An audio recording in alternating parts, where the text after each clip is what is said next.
ఈరోజు మాజీ ఎమ్మెల్సీ రవీంద్రనాథ్ రెడ్డి గారిని పోలీసులు అరెస్ట్ చేయడం చూశారు. ఎయిర్పోర్ట్ లో ఎప్పుడో సంవత్సరం కిందట చిన్న తోపులాట జరిగిందంట, లోపలికి పోవాలనే దాని మీద. ఆ రోజు ఒల్లూరు పోలీసులు 324 కేసు బుక్ చేశారు.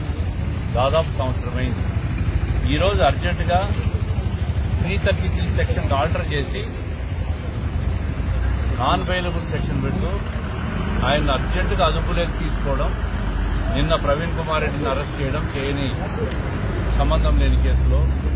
ఈ విధంగా తెలుగుదేశం పార్టీ నియోజకవర్గ ఇన్ఛార్జీలందరినీ కూడా ఒక్కొక్కరిని ఈ ప్రభుత్వం పోలీసు వ్యవస్థను అడ్డం పెట్టుకుని దుర్వినియోగం చేసి భయభ్రాంతులు గురి చేయాలని చూస్తాం.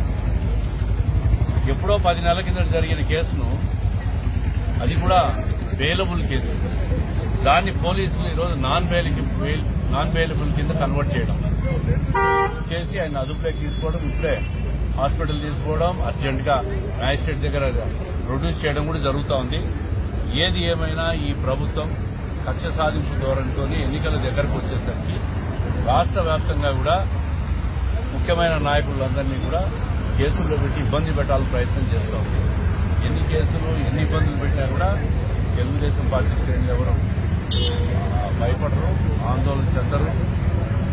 ఆల్రెడీ చంద్రబాబు నాయుడు గారిని జైల్లో పెట్టిన తర్వాత మాకందరికీ ఎవరికి భయం లేదు.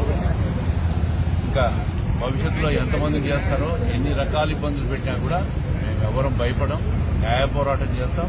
ఖచ్చితంగా ఆయనకు బెయిల్ వస్తుందనే అర్జెంటుగా ఈరోజు సెక్షన్ మార్చారు అంటే దాంట్లో చాలా దురుద్దేశము, కుట్ర కూడా దాగి ఉంది. ప్రభుత్వ కుట్ర, ముఖ్యంగా పులివెందల ఇన్ఛార్జ్ అయినా.